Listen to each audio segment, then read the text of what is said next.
Music Identity.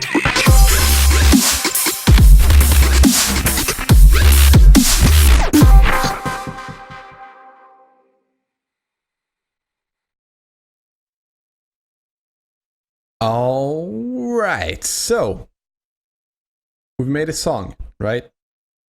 Is it finished? No, because it sounds pretty horrible.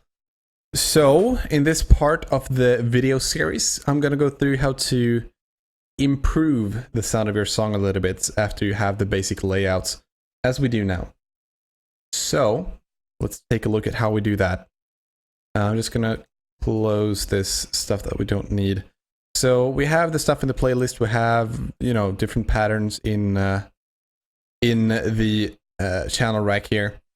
So another thing, by the way, that I want to point out here is something that it's good to learn this right from the beginning, because a lot of people are very bad at keeping check on, what pattern is what in their projects and things like that.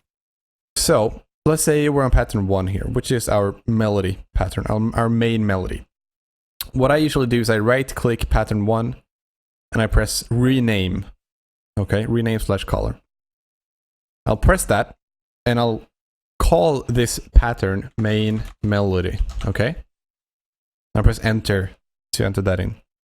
So if you look in our playlist now, every single pattern 1 has changed name to main melody.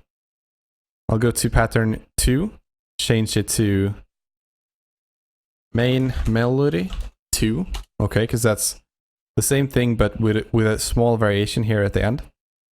Cool. And pattern 3 is our drum pattern. Cool. And that's just a good way of keeping order in your projects, and that's a good thing to practice right from the start. Because it's so much easier to navigate a well-organized project. Now you can do the same things, like for example, I have all of the melody parts I have on the same track 3 here in the playlist. I can right-click track 3 and rename that as well, so melody. And drum pattern. Whoops. There we go. And let's say drum loop. And clap. Alright, so we have a little bit better organization here, which is kind of important. It works without it. You don't have to rename stuff, but I would strongly recommend you do. Now, let's get into the mixer, which is the main point of this part of the video series. So this is the button for the mixer. If you read to on the left side here, it says view mixer. You can either press that or you press F9 on your keyboard. Just the same thing. And if you haven't noticed already, if you look over here, you'll see on the right side of this little tip bar or whatever you want to call it, on the right side, it always shows you the shortcut to whichever button you're looking at.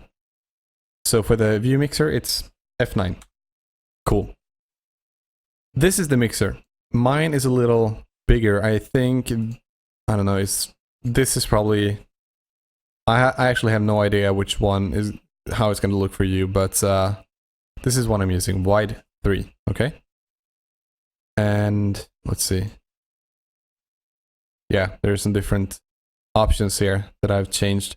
But anyway, it's going to look something like this. You'll see a bunch of inserts in your mixer. Now, what I like to do is we're going to have to add all of these instruments and files to our mixer. So we're going to have to put them onto separate mixer channels. So what I do is I go to, for example, let's start with the drum loop. I open the drum loop by clicking on it. And in the window that pops up, I go to the drop-down menu in the top left corner.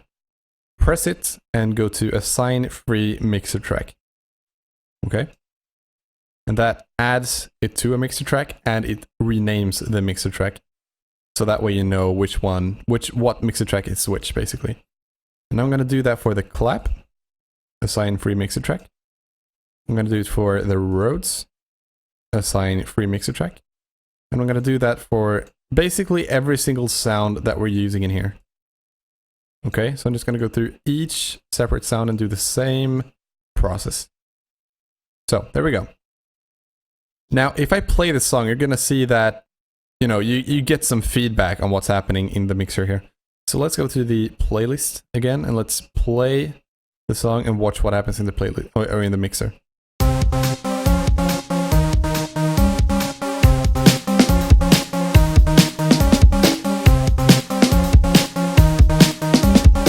Cool. And I'm using spacebar like before to play and pause here.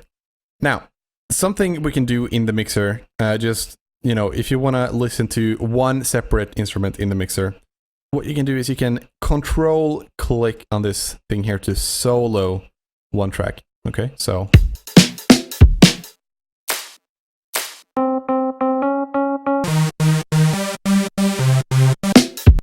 Okay, what you do is you can control click again to unsolo it.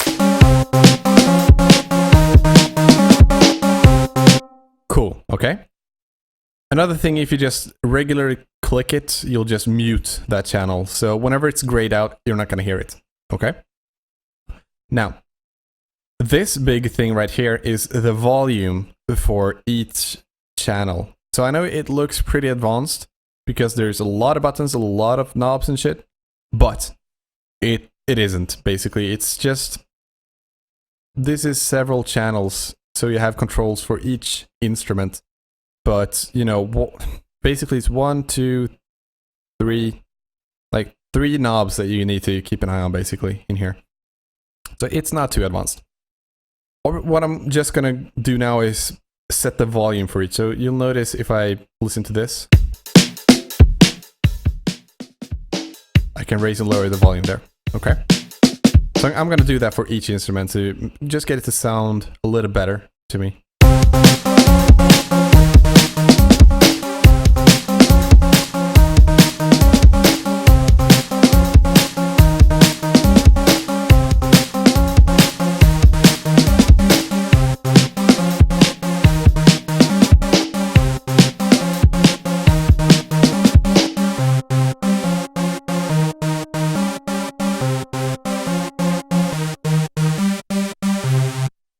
Alright, cool.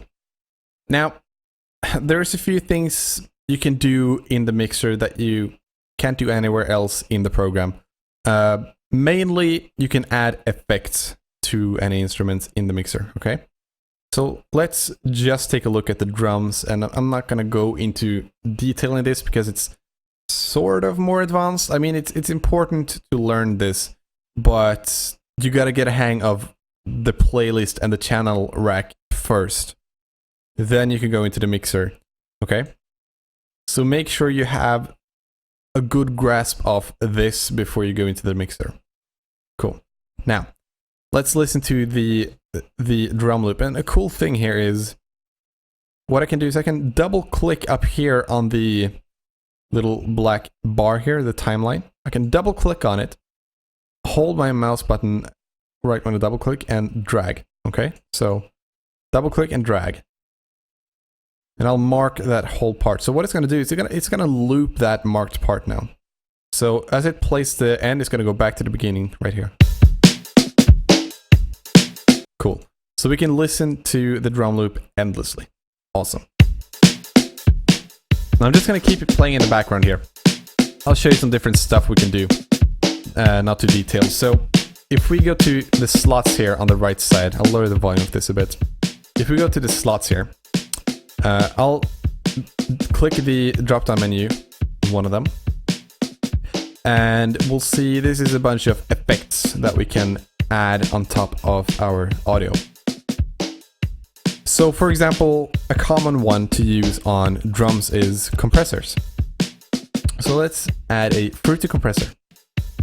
All right. Now it doesn't do much of a difference at the start. We could go in and, you know, change things on our own. You'll hear what the compressor does to it. Or we can go to presets and, you know, go through the presets like this.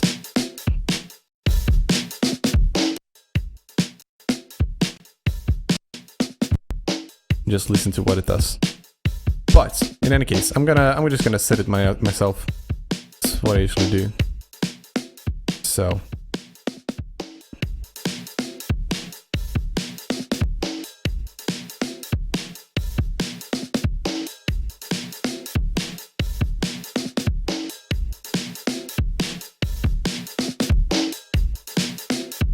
There we go. Cool. Now some more stuff you can do is you can add, for example, Fruity Blood Overdrive, which is distortion. And you can see every effect is ordered like this. I mean, it's not going to be the same for you as it is for me, because I have gone in and personally organized this the way I like it. So, but anyway, I'll add like a Fruity Blood Overdrive. And do like a distortion on it.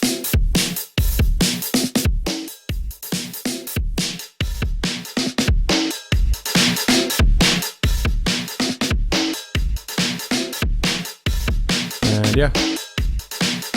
And what you can do is you see the green, you know, button basically on the side of the effects. You can turn them on and off. As with any other green button, turn it on and off.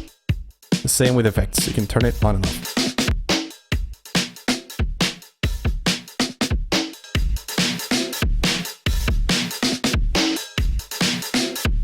Another thing you can do is this button right here. You'll see up in the upper left corner, it says enable effects slots / view editors. So basically, this is all the effects that we have in the mixer track. Can turn all of them on and off with one click. Okay, so we'll be here are the before effects and after effects.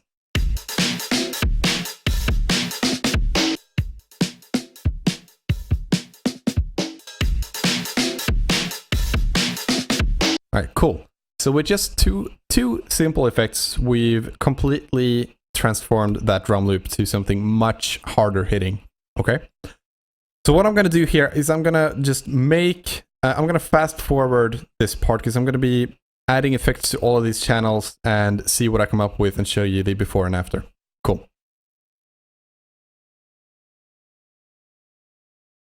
All right then, so I'm done. I'll show you some of the stuff that I did here just before and after effects. I'm not going to go into detail about exactly what I did. You can experiment with different effects, see what they do. There's probably a lot of other videos about, you know, these individual effects and what they do and things like that. It's a lot to go over, so I'm not going to do that. But first of all, here's the drum loop before effects, right? And after.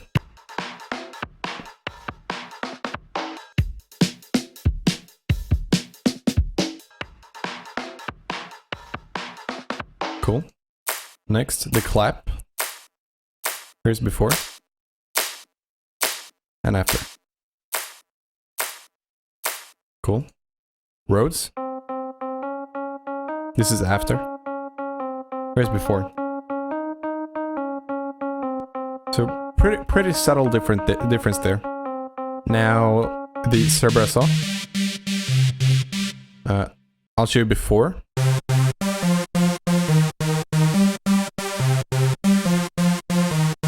And after.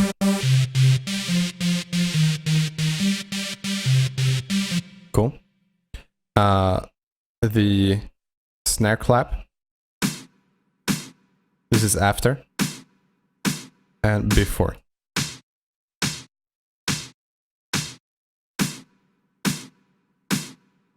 Now I'll just show you this one thing. You can see the reverb effect here. I've turned this down. So this is basically like how much of the effect do you want to, you know, how much do you want the effect to affect the sound, right? So you can just turn it down. It's kind of like blending the original with the effect. You can choose just how much you want of the effect right there. So that's true for any of the effects I'm using. So that's good to know. Okay. Hi-hat. This is before. This is after. Cool. And the kick drum. This is before. And after. So yeah, some of them pretty subtle, some of them major difference. Let's listen to the whole thing with all the effects enabled, right? Oh, sorry, hold on. There we go.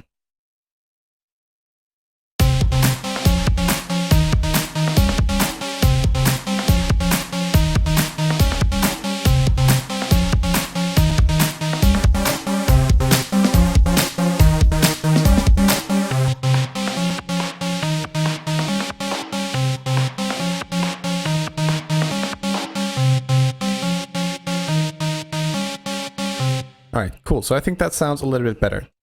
Now, again, I'm not going to go through all the effects. You can definitely play around with these, try out some different stuff. You know, reverb, compressing, delays. Probably the three effects that I use the most: reverb, compressors, and delays. Also, EQs or equalizers. Very important, but you don't have to learn any of the effects basically. You don't have to learn them just starting out. You can just play around in the playlist, like I said. But I wanted to have this in the video because effects are very important to get your tracks to their full potential. Now, we're done, right? How do we make this into an MP3 file, right? Well, first of all, this is something I haven't done in any of the earlier parts of the video, and I should have. This is very important. Save your projects, okay? So I'm gonna go to File and Save As. Right? I'm gonna go to the folder that I save my music in. So Music, Production, FL Studio. Okay, let's call it Getting Started. Cool. And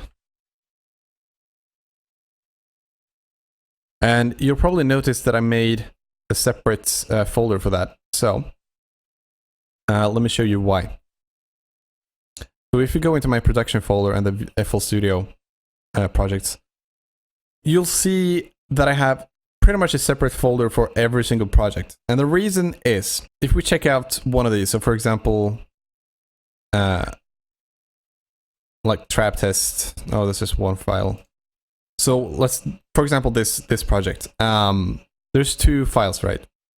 If I didn't organize these in folders, I would have double the length to go through every time I wanted to find any project. And if we go to like my older projects, so let's go to backup. This is 2015. This will be my very old folders. You can see the amount of projects that I had before I reinstalled my computer. If we go to like some of these, you can see the amount of files that I end up using. So like here, some of these projects end up taking a ton of, there's a ton of stuff in here. And imagine just saving that straight up in the same folder as every single other project. That wouldn't work. So for that reason, for that lengthy reason, I make a separate folder for every single project I make. So I make a folder, go into the folder. So in this case, Getting Started, and I save the project inside a folder named the same thing. All right, cool. That's something I would recommend anybody doing. Now, we saved the project, but this is a .flp file. If we try to open this, we're just going to open the FL Studio project. How do we make an MP3? Well, let's go to File and Export. So we have a few different options here. If you want to send this project to like a friend for a collab or whatever, we can make a zipped loop package. And that way, FL Studio would automatically include any, audio files or any recordings or whatever that you have in this project. It would, bake everything into a zipped loop package that you could send to a friend. And he would have all the samples and everything that you may not otherwise have in one folder. And that way your friend can also open the same project. Cool. But right now I want to make an MP3 file. So we'll do that. We got to pick where to save it. And, by standard, it just goes to the same the same folder as your FLP project. Cool. So we'll save it right there. Same name. And I would recommend, this is basically your quality slider for your MP3 files. You can see up here how much disk space it's going to take. I always go to 320 kbps. 320 is all around good quality. You don't need to go higher than that, really. So I go to 320. If I really want, the highest quality, I don't even save as MP3. Rather, I would go to a WAV file, and I would save it as a 24-bit WAV file. But never mind that. We're going to save it as an MP3 now. So all this other stuff, you can ignore it. Just make sure you're saving the full song. You could save out patterns, and that would be the marked pattern in the channel rack, but we're going to save the full song. Everything else doesn't really matter right now. Just press start. And it's going to do its thing, save it, everything. And when it's done, we're going to see an MP3 file in the folder that we made. So let's listen to it.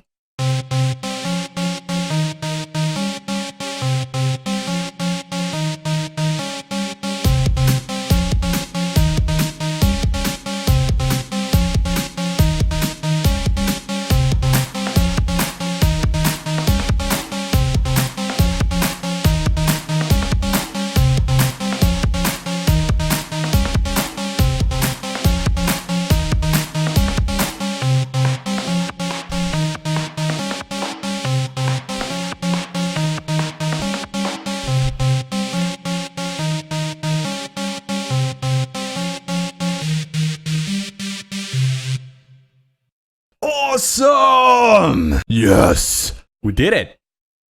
Now, again, I know the videos have been lengthy. I apologize for the long videos, but I want to be as thorough as possible, and I hope I've achieved that. Because now it is over. I am done. That's it. I hope you guys feel ready to, experiment with what I've shown you and, come up with your own stuff. And really start making music with this program. Because the main thing right now is take what you've learned here and just start playing with it. And make what you... Basically, come up with ideas and do what you have to do to accomplish what you hear in your head, right? That's the main thing. That's the best tip I can give you, is the most important thing is having musical ideas. And the technical challenge of accomplishing that can be overcome, with a little bit of basically looking around, doing some research on whatever you want to do. So that's how I learned. I knew what I wanted to do, and I just figured it out as I went, basically. I hope that makes sense. Anyway, that's it. Enjoy. Welcome to FL Studio, guys. Have fun.